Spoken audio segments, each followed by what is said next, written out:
Fala pessoal, tudo bom com vocês? Espero que sim. Hoje eu vou tentar te mostrar um pouquinho mais sobre o famoso ciclo Otto, mais conhecido como motor de combustão interna. Vamos falar um pouquinho mais sobre a sua história, funcionamento, características, peças e atualizações. Afinal, essa maravilha já conta com mais de 120 anos de vida, não é mesmo? Então bora lá! O ciclo Otto é um processo termodinâmico que revolucionou o mundo dos motores a combustão interna e é o coração pulsante dos veículos automotivos modernos. Este ciclo, que leva o nome do seu inventor alemão Nikolaus August Otto, define as etapas de transformação de energia térmica em energia mecânica, impulsionando assim a indústria automobilística e moldando o transporte moderno. O estudo da combustão interna inicia-se com um conhecimento do funcionamento da máquina a vapor. A máquina a vapor teve grande participação no desenvolvimento dos veículos não tracionados por animais, com participação significativa nas locomotivas a vapor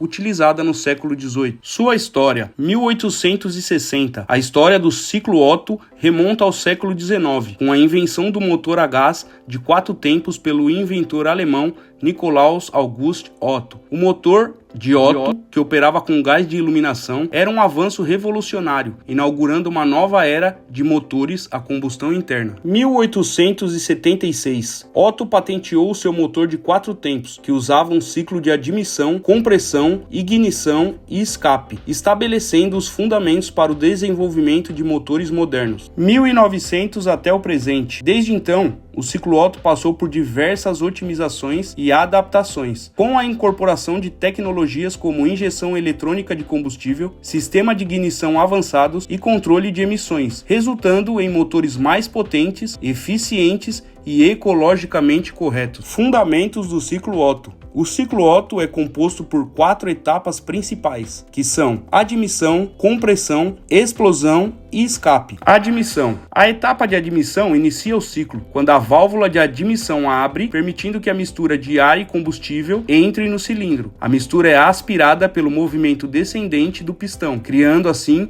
um vácuo no cilindro. Compressão. Com a válvula de admissão fechada, o pistão sobe, comprimindo a mistura ar e combustível. A compressão aumenta a pressão e a temperatura da mistura, preparando-a para a ignição. Combustão. A explosão ocorre quando a faísca da vela de ignição inflama a mistura comprimida, gerando uma rápida expansão de volume e aumento de pressão. Essa expansão força o pistão para baixo, realizando assim o trabalho mecânico. Exaustão. Após a explosão, a válvula de escape se abre, permitindo que os gases de escape deixem o cilindro. O pistão sobe novamente, expulsando os gases e preparando o cilindro para o início de um novo ciclo. RPM. Quem nunca viu no painel do seu veículo a marcação de rotação por minuto? Pois bem, a rotação por minuto, ou RPM, aplicada aos motores de combustão interna, indica a quantidade de voltas que o motor dá em 1 minuto. É uma indicação muito importante, pois indica a velocidade que o motor está realizando os 4 tempos operacionais. Normalmente, esta informação está disponível no painel do seu veículo, em um dispositivo conhecido como conta-giros. Eficiência térmica do ciclo Otto, parte 1.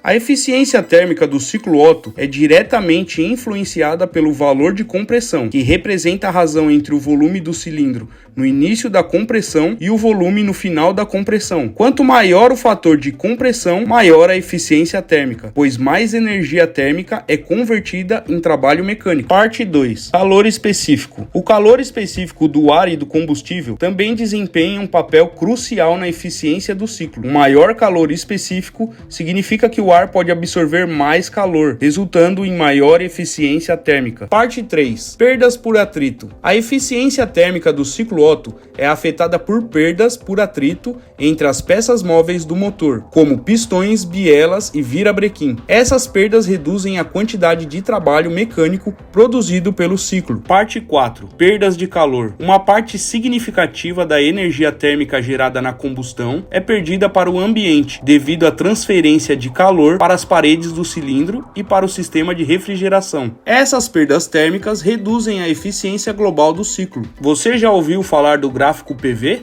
Gráfico pressão-volume. O gráfico PV do ciclo Otto mostra a variação de pressão em relação ao volume ao longo das 4 fases. Ele ajuda a entender a eficiência termodinâmica do motor e a relação entre a especificação da mistura e a explosão durante a combustão. Sistema pistão, biela e manivela. O sistema pistão, biela e manivela é o meio mais eficiente de transformar o movimento retilíneo de sobe e desce do pistão em um movimento rotativo na árvore de manivelas. O objetivo desse sistema é proporcionar a realização de força descendente no pistão para que com a articulação da biela seja realizado um movimento rotacional na manivela. É como a ação de pedalar uma bicicleta. A força realizada pelo pé do ciclista é transferido para o pedal e por fim ao eixo da coroa, proporcionando o movimento da bicicleta. Em um motor de combustão interna, a força é aplicada no topo do pistão para obtenção de rotação e força na árvore de manivelas. Agora que você já entendeu seus princípios de funcionamento, vamos conhecer um pouco sobre alguns dos componentes do motor de combustão interna. O motor de combustão interna, ou ciclo Otto, é uma máquina construída com determinadas peças bem específicas. Desde a sua criação em 1860 por Otto, esse sistema vem recebendo melhorias e atualizações, mas as mais significativas são design, material aplicado e sua configuração. Em rotativo, em linha, em V,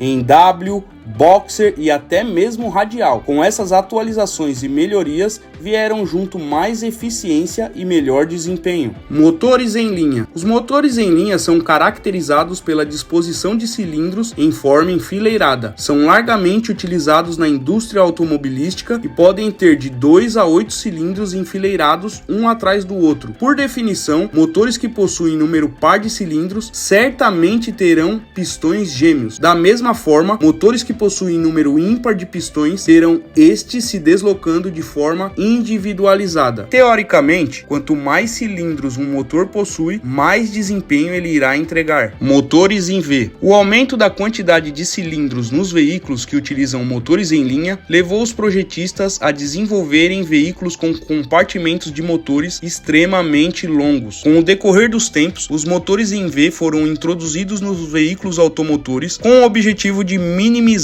este problema. Os motores em V são motores com cilindros dispostos de tal forma que descrevem a letra V em sua configuração. Isto possibilitou uma redução significativa no comprimento dos motores, mantendo a quantidade de cilindros utilizados nos grandes motores de cilindros em linha. Motores com cilindros contrapostos ou motores boxer. Os motores com cilindros contrapostos, também conhecidos como boxer ou flat, são motores com deslocamento horizontal dos pistões. Normalmente possuem a mesma quantidade de cilindros de ambos os lados, sendo as aplicações mais comuns de 4 e 6 cilindros. São caracterizados pelo baixo peso, facilidade de manutenção e refrigeração a ar. São utilizados em larga escala em aviões de pequeno porte. Motor em W. Os motores em W são caracterizados por uma configuração que lembram dois motores em V dispostos lado a lado, compartilhando a mesma árvore de manivelas. Foram criados com a intenção de agrupar a potência de dois motores V8 em um espaço reduzido. Podem ter 16 ou 18 cilindros, dependendo de sua aplicação. Motores radiais. Os motores radiais, também conhecidos como motor estrela, têm seus pistões dispostos em torno de um ponto central da árvore de manivelas. Normalmente têm entre 7 e 9 cilindros e são refrigerados a ar. Sua aplicação mais comum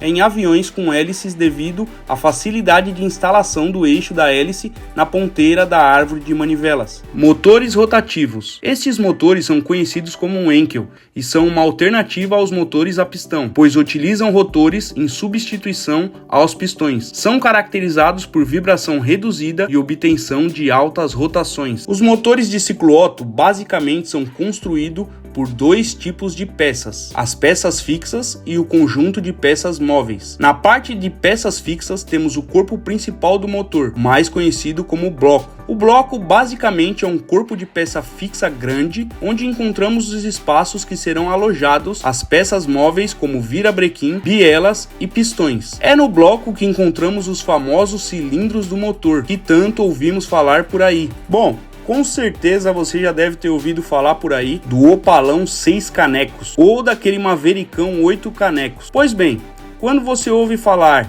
em V8, em V6, nada mais é do que a quantidade dos seus cilindros. Nos carros populares, por exemplo, o comum é encontrarmos 3 ou 4 cilindros. Nos carros mais premium, geralmente encontramos 6 e 8 cilindros, em BMW, Porsche, Mercedes. E o Bugatti? Quem não conhece o Bugatti? O hipercarro com nada mais, nada menos que 16 cilindros. O Chiron, 8 litros com 16 cilindros em W, é apoiado por 4 turbos que lhe permitem produzir uma potência equivalente a 1.600 cavalos. Segundo a Bugatti, ele vai de 0 a 100 em 2,4 segundos e atinge a velocidade máxima de 440 km por hora, limitada eletronicamente pelo fabricante. Parece muito, não é? Mas a própria fabricante usou um protótipo da versão Super Sport 300+, com o mesmo motor na pista de testes da Volkswagen na Alemanha. E essa belezinha ultrapassou os 490 km por hora.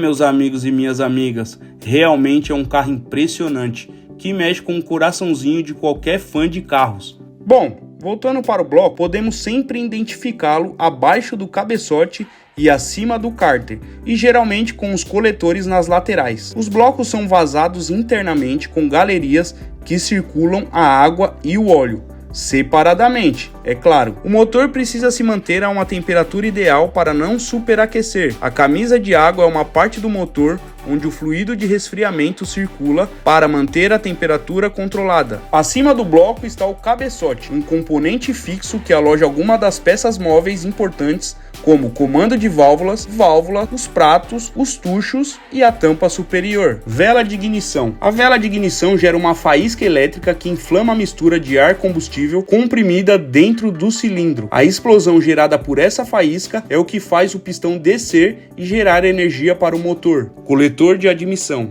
Já o coletor de admissão é o responsável por encaminhar a mistura ar-combustível para ser admitida pelos cilindros. Nos motores mais antigos, essa função era realizada pelo carburador. Hoje, nos motores mais modernos, isso é feito pelo sistema de injeção eletrônica. O coletor de escape já faz o contrário. Ele encaminha para fora do cilindro o restante da mistura queimada até o escape. Após a combustão, os gases queimados precisam ser expulsos do cilindro. O sistema de escape leva esses gases para fora do motor, geralmente através de um catalisador e um silenciador. Para finalizar a parte de peças fixas, na parte inferior do bloco está o cárter, responsável por reservar o óleo lubrificante do motor e servir como um trocador de calor, ajudando assim a arrefecer o motor. Bom, agora que já vimos algumas das peças fixas, vamos dar uma pincelada nas peças móveis. No grupo de peças móveis encontramos o virabrequim. Nesse eixo é ligado o conjunto de biela e pistão, e também o volante do motor. A biela é o braço de ligação entre o pistão e o virabrequim, que transforma o movimento retilíneo de sobe e desce do pistão dentro do cilindro em movimento rotativo do virabrequim, que é o que efetivamente move as rodas do veículo.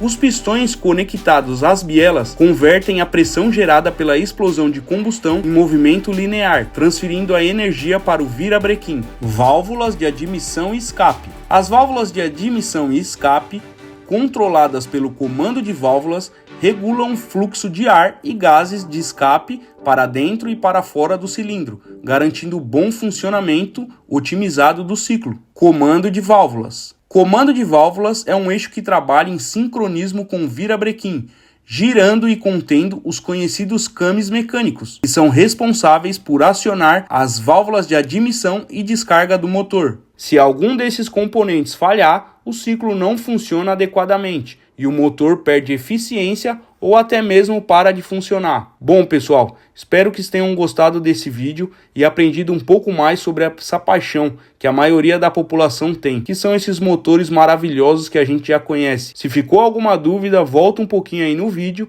e não esquece de deixar os seus comentários e suas considerações. Eu vou ficando por aqui, um abraço e até a próxima. Fui!